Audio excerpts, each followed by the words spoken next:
We share our first impressions of the all-new 2020 Hyundai Sonata. Then we answer your questions about touchscreens versus knobs and why tires can get so noisy. Next on Talking Cars.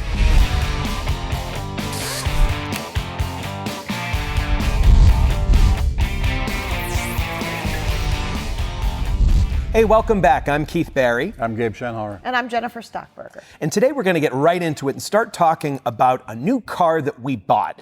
It has a digital key, which you can, lock and unlock with your phone. It has a really good lane centering. It'll keep you and sort of steer for you most of the time. It has interesting lighting accents that creep all the way up the hood of the car. It can, they say it can park itself. What do we think this car is?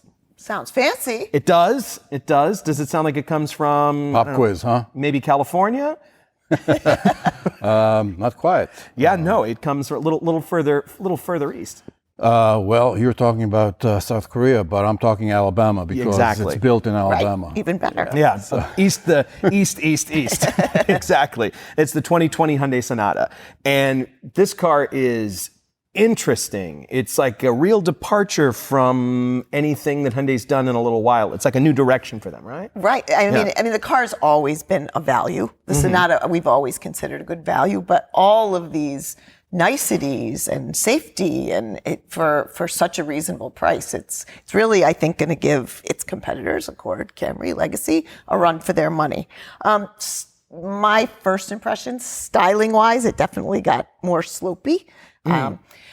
Two things that bother me with that, and I'm just not a fan of that styling cue. I'm sure it's more aerodynamic and everything. Access gets hurt a little bit. It's super roomy once you're in it, but you do have to duck a little bit, particularly the rear. And for me, I have short legs, so I tend to have to pull forward, but I also like a lot of seat height, and I kind of run into the roof line. I don't get to use as much seat height as I would like, so I have to shrink down. But drivability-wise, very, very nice. I called it overall smooth, be it steering, powertrain, etc. Yeah, so it really goes back to the Sonata of 2 generations ago in terms of styling, whereas the previous generation was kind of upright, and they went away from that eye-catching styling. Now they're back to it. And, well, I think this is definitely eye-catching. Oh, it is. It kind of looks like a fish. I was just going to say, it looks like a fish. Like a shark. Yeah, but a good fish, an attractive fish. Yeah, and despite the styling and the swoopy styling, the visibility, outward visibility is pretty good. Yeah, sometimes that hurts. The rake gets short. So it's interesting, though. We're seeing sort of a decrease in sedan sales overall. Those competitors you mentioned, some folks are just completely giving up on sedans entirely, like Ford and mostly GM. But Hyundai's sort of done a total departure, and they've made something that looks like nothing else on the road, something that's really polarizing. 2 of us say it looks like fish. And then they filled it with all this technology. So it sounds like they're sort of doubling down on, we're going to make something and you're going to like it and you're not. What about the price on this? You mentioned value. Where is this? Right, so it is in line. We paid $26,000 for ours. Base is $23,600. It can go up to $33,500. And that's all well below the average transaction price for a new car in the United States. Right. Yeah. Right. So still a value. Again, the $26,000 that we paid with those features you're talking about. Ours is an SEL, which is how most customers are going to buy their Sonata, but considering what it has, automatic climate control, heated seats, all the ADAS stuff, the advanced driving technologies, assistance. So standard on the base car, you get automatic emergency braking, but when you get up to the SEL, which doesn't cost that much, you get what? Blind spot warning? You get blind spot warning, you get active cruise control, you get rear cross traffic warning, you get beyond lane keep assist, you get lane centering. It keeps the line. It keeps it beautifully. It really, especially on wide sweepers, there's nothing abrupt about it. It better really than some luxury models. Yeah, better. I would agree. Actually, better than Tesla. The word we use is ping pong. That it does not ping pong. Yeah, it's a great value story and styling. And there's two powertrains. There's a 1.6 liter turbo, and the standard one, the 2.5 liter, has 190 horsepower, and the turbo has 181 horsepower. So what's the advantage? And it's not clear what's the advantage. Fuel economy? Fuel economy is the same according to the EPA. Both get 31 combined. So it's really hard to figure out why would there be an up-level engine that doesn't, on at least on the face of it, doesn't merit it. But when you look at the numbers, the torque, and also when you drive the two cars, the torque is much more a richer torque curve. So with the turbo, you get torque that's readily available from 1500 RPMs all the way to high revs, whereas the regular engine is more peaky. Okay, so it depends upon the kind of driving you're doing, which one you're. Yeah, the but feel let you me like. just add a little more big picture here on the Sonata. Hyundai is showcasing technologies that they introduced on the Palisade before that, and on the Nexo fuel cell vehicle, and that includes the push-button shifter, which we're not fans of. By wire, right? Yeah. And also the on higher trims, the blind spot warning that you see video feed in the instrument cluster. So it's like the Honda Lane Watch where it shows a camera, but it's on both sides. Both sides. And it's in the instrument cluster, so it doesn't take over your radio or your nav or anything else. Right. So that's great for like spotting cyclists, for spotting if someone's, in your blind spot, actually giving the driver more information. Right. And another thing that higher trims have is the kind of like a summon feature. So you can extract the car from a tight parking spot or get it in there in your garage. So you do it with the remote key fob, and the car just goes in and out of parking. Well, I mean, we rented one that had that feature. Exactly. Did it work? It worked beautifully. Okay. Yeah. Okay. Yeah. All right. I think it's funny that we call it summon-like. Oh, yeah. Tesla coined that term. They did. They're becoming the Kleenex of Yes, various, or the Xerox. The Band-Aid. Exactly. Teflon. The interesting thing about this car, though, and this is something that I see, this is sort of a complaint that I have about a lot of different new cars that come out with this sort of halo technology, is that all these cool things that you'll see when you read the glossy car magazines, that you'll see in the ads, the really interesting interior, those cameras, the lighting, this really cool color. It comes in this kind of like this orangey yellow, bright color. Those are only going to be sold in a tiny fraction of the car. Only like 11% of the cars they expect to be limited trims, which will have all those really interesting features. Right.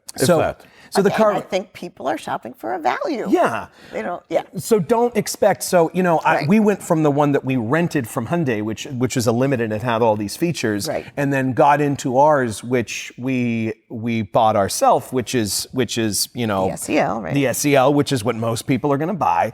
And it felt to me, at least, I was a little, it's a lot more normal than I thought it was. Yeah. The gauge cluster wasn't all screens. It wasn't. Which I can appreciate. I can appreciate that too. But if you're looking at on TV, seeing the ads for this car, it's not going to be that car that's probably going to be on the dealer's lot. I actually like the standard infotainment system better than the infotainment system on the higher trim. Those get a larger screen, but you also lose the tuning knob with that screen. We've got a question about that later coming up about our opinions on those. So stay tuned. So overall on the Hyundai, we didn't talk that much about how it drove. I thought you mentioned smoothness. So I found it smooth. It's funny that Gabe talked about the lower RPMs and the torquiness of the turbo. The only complaint I found it smooth. A couple shifts, drivability. It was quiet cabin. Steering was smooth and linear. So all of that. The only thing I had to pass a truck on a hill. It had pulled over. It was very slow. It was a tanker. And I needed some power. It took a little bit. It had to kick down. So maybe you're right that that's the one advantage of that turbo engine. I don't know. But overall, for normal driving, unless you need like an immediate power burst, it was And very, I'll very say, nice. handling is pretty good, but the ride is a touch firm. Yeah. It's not really a Subaru Legacy or Toyota Camry kind of ride. I agree, and I like it. Okay. So I actually skew towards a slightly stiffer ride. For me personally, it makes me feel more connected. So I really liked it, but agreed. Yeah, it doesn't isolate you from the road at Right. all. I noticed that too. And it's not that the car becomes unsettled. It's that it lets you know. Kind of, yeah. Yeah, what it's feedback. going over. I put that in the feedback, but that's a personal preference. Yeah. So if you're looking for a sedan, that doesn't look like any other sedan, we would say, give it a try, but wait for our final verdict on this car. It's in testing right now. We put our break-in miles on it. So very soon at consumerreports.org, we'll have all the numbers and we'll have more than just our first impressions here. So stay tuned for that. More than just the three of us. Exactly. We'll have a lot of other people's opinions. Right. Yeah, although not that ours aren't Well, great. ours are the ones that matter, probably. Don't belittle us. Speaking of opinions that matter, we love questions from you folks, and you're asking us for what we think about things. So thank you for sending your questions to TalkingCars@iCloud.com. We love video questions. We don't have any this time, so you're going to have to listen to me read these out. So let's go. Adam from Boston says, I recently got a new job with a long freeway commute, and I've noticed excessive road noise from the Pirelli Cinturato Very nice. P7 Plus run flat tires on my BMW 3 Series wagon. Ooh. Looking at your site, these have a good noise rating, but I don't see separate ratings for run flat tires. I know run flats can have a stiffer ride. Are they usually noisier too? And yeah, BMW loves to put run flats on cars. Yeah, BMW went gangbuster on run flats. And you I have have those these tires, right? tires on my X3, and I'm on my second set of them, and I can tell you that as they get worn out, they become noisier. Okay, I have them on my car, and I have a long freeway commute that's in Boston most of the time. Adam, yeah. I'm not quite Adam, but I want you to answer this question because you're a tire expert. Yeah, so kind of in order. First of all, it sounds like Adam might have changed the road surface he's on. He's on the freeway now. That in itself may bring out some noise characteristics that he might not have had. You might be on a working for the previous Massachusetts commute. DOT. It could be concrete versus asphalt. All of that can... They could have repaved. Right. All of that can contribute.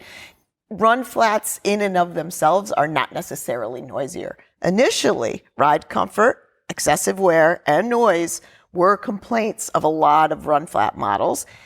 Particularly Pirelli and others seem to have addressed that in later versions. I don't know how long, he's had them. But to Gabe's point, we absolutely see that as tires wear, they often get noisier. So depending on what level of wear Adam has, it may be just a manifestation of them getting less tread. And all tires, not just run flats. Yes, and that's something in all tires, not just run flats. It's funny, people often when they get new tires are like, oh my gosh, they're so much quieter. Yeah. Not necessarily the model is so much quieter. They just went from a noisy worn tire to a much quieter new tire. So all of that may weigh in.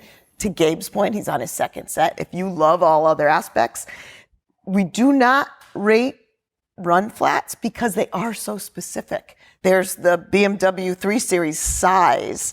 That's a run flat. But when we're rating tires, we're looking for it to cover a number of sizes across a breadth of, 40 tires per model or 40 sizes per model. You don't necessarily find that in the run flat models. They're very specific to their fitment. So we do not have ratings. Yeah, so Adam, get out your quarter and do the quarter test. I'm sure you know what that is, but if you don't, go to consumerreports.org Absolutely, and see there. how to use a quarter to find out if your tires are safe or if you need new ones. And good luck with your commute. So Paul from Hutto, Texas says, I am a longtime Consumer Reports subscriber. I enjoy your show, but I wonder sometimes about how you evaluate new technologies in cars. Listening to you lament over more functions going to large touchscreens and longing for buttons, as we did earlier. You say the issue is if the electronics go out, you will not be able to access climate controls, radio, etc. But if electronics go out in other cars, guess what? You won't be using those functions either. You should keep a more open mind about these changes in the industry. Well, so we are pretty agnostic about how you reach all these functions. We don't care how they're done as long as you have the facility to do them in a direct way with the least amount of distraction. Eyes on the road. So yeah. exactly, hand on wheel, eye on road. But when you have a touchscreen, that's the gateway to your all infotainment, radio, and climate. And when that goes out, and I've experienced it, and I can tell you that it's a very, very frustrating. We had it happen on a bunch of experience. FCA vehicles with a software update about a year and a half ago. We did that, and not only it's not the only brand, but when you can't adjust your temperature or the radio, then it's really it's a deal breaker. Yeah, it's you know? not and, just in it's the regular distraction too. Yeah, in the regular car, if something goes out, okay, so the radio went out or some function in the climate system went out, but not the whole thing. Jen, what do you think here? Yeah, so I'm right there with Gabe. There's two things. There's the functionality, particularly for things. I think our frustration sometimes comes from things that should be simple and that are used frequently, but it takes 6 levels of menu to get to. That's really, it's not touch screens, to Gabe's point, in their own right that we're against. Where we do see is the reliability. There's really two things there. We have absolutely seen in our reliability ratings a spike in problems where people have completely lost their screens and all of this functionality that's built into them. So it is a real thing, and it's not infrequent. So, it's typically, like you say, we had a string of FCA vehicles that needed a software update. We are seeing infotainment that just goes blank, and it really leaves the driver, without some of the truly necessary, I would say, amenities that the they defroster. Right. Yeah.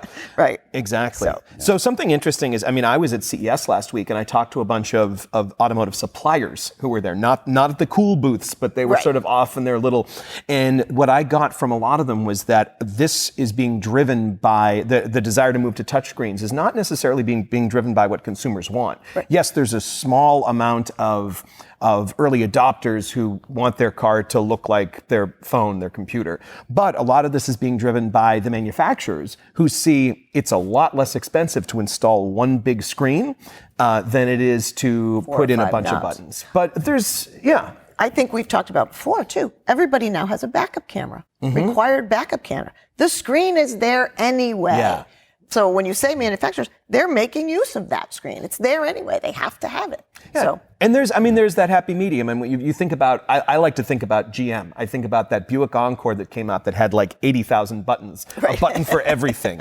And that is overkill. Right. That's the other extreme, right? But I think GM did a particularly good job paring that down. The two extremes, the Cadillac Q, where everything was a touchscreen, versus the Buick. And then in the middle now, they're like, okay, we'll give you buttons for the main functions and a screen for everything else. And I would say our lament has gotten less. There's absolutely system sync, or whatever, have gotten better and better. Honda's given us back manual knobs for volume. For simple and frequently used items. So So, speaking of things that are simple and frequently used items, Tim from Franklin, Massachusetts, and by the way, I love downtown. I sometimes stop at the Cake Bar. There's a great bakery there in Franklin. You might see I love Tim. it. Yeah, I might see you there. It's on the way from my parents' house to here. Anyhow, do you think adjustable lumbar is likely to be a better solution over one of those specialty lumbar cushions? My Hyundai Ioniq has no adjustable lumbar and can get uncomfortable on long drives. Are lumbar cushions the simpler and less expensive solution to having it built into your vehicle? I don't know who's going to answer this question for us. Who could? So you guys, we're heading over to the lumbar yard Gabe over here. Loves lumbar, particularly four-way. Yeah. Tim, I feel your pain. Literally. I have a long commute, and in about 20 minutes into the ride, I will know if this is a good seat or a bad seat. And here's time for a little confession. This lumbar support that is a lumbar cushion. is the best $30 I've ever spent in my life. So when I need this, I never leave home or work without it. Yep. So just in case I'm stuck with a bad seat, this will be a lifesaver. And you took a car today that had a massage function in it, and you still brought your lumbar cushion, just in case. Just in case. It's always with me, I told you. I do want to bring up one caution. A few years ago, we were looking at aids to help senior citizens maintain their drivability, either access the car. And one of them was a cushion that allowed them to swivel. I've seen that. To get in and out more easily. And a couple of vehicles had absolute cautions in their owner's manuals not to use other cushions in between yourself and the seat. As we think about it, more and more seats, more on the passenger side, have pressure sensing, weight distribution, active head restraints, which function when somebody's force of their body goes back against the torso, goes back against the seat back. Mm-hmm. The head restraint comes forward to help mitigate whiplash injury. Just before you use them, make sure there's not that functionality in your seat, and now you're creating somewhat of a disconnect between your torso and the seat for any of that functionality. It's not just like, in the old days, it was don't put on a seat cover because it might cover the airbags. Right. But these seats are a lot more technologically advanced. Right. But they might not have lumbar, so it might mean that Tim should look for... So in Tim's case, in the next vehicle, Tim, for sure opt for the integrated lumbar over the cushion. But, and make sure it's a 4-way lumbar, not just a 2-way lumbar. See? Yeah, it might poke you in the wrong place there. Yeah. 4-way, you get height and everybody has advance, different torso length, Well, that's why the seats have those sensors. Correct. All right, so Tim, back in business. Great. Taylor from Iowa has a question. I recently read an article that said cars with modern safety systems can require recalibration after even minor adjustments, including changing the wheel sizes on your car. I have a smaller set of wheels for my winter tires that I use than what I use during warmer months. Does that mean I have to recalibrate each time I swap them out? Why would that even be necessary? Jen? Why would that? Well, there are a couple of questions here. Right. So there's a couple of questions. One is this recalibration idea. So depending on whether, you have a camera systems or radar, they are all calibrated to distances. So if you change your ride height, that distance, that, trigonometry distance changes of where those cameras are looking. And you certainly don't want automatic emergency braking systems that now think things are closer, for example, than or further they away. really are, or further away. You want them to work correctly, but you also don't want a lot of false alerts when you're in control. So that's the idea behind it. But when you're downsizing, this idea that Taylor's talking about, to different wheel sizes for winter, and the idea is that narrower winter tires actually cut through snow better. So you downsize the wheel, you get a narrower, taller tire. But the ideal situation there is that you're still maintaining the overall diameter of the tire and wheel package. Okay. So you've taken a smaller wheel, but you have a taller sidewall, narrower aspect ratio. Everything. The height of the car is the same. The height of the car should be the same if done correctly. So unless you've altered that, Taylor, I don't think a recalibration would be necessary. Now, with that said, recalibration is necessary for things like if your windshield breaks or... Right. So we're doing a story right now. We have an upcoming story where we're looking specifically at the costs of ADAS recalibration, again, advanced driver assist systems, recalibration, repairs. They can increase from, a fender bender may require some of these recalibrations. Even now with winter tire changes, you have tire pressure monitoring in there if you're recalibrating those sensors. So there are, as we gain more safety, there is a little bit more to tweak or calibrate as you make changes, including winter tire changes. And a PSA is to check those winter tires, because the winter time is when that cold weather makes that pressure go down. Right, and bump them up a little bit. Excellent. Great questions. Yeah, these were great questions. I think great answers too, if not to brag, but tap ourselves on the shoulder. Yeah, or the back. So to learn more about everything from lumbar to tires, head to consumerreports.org. Thanks so much for joining us, and we'll talk cars next time.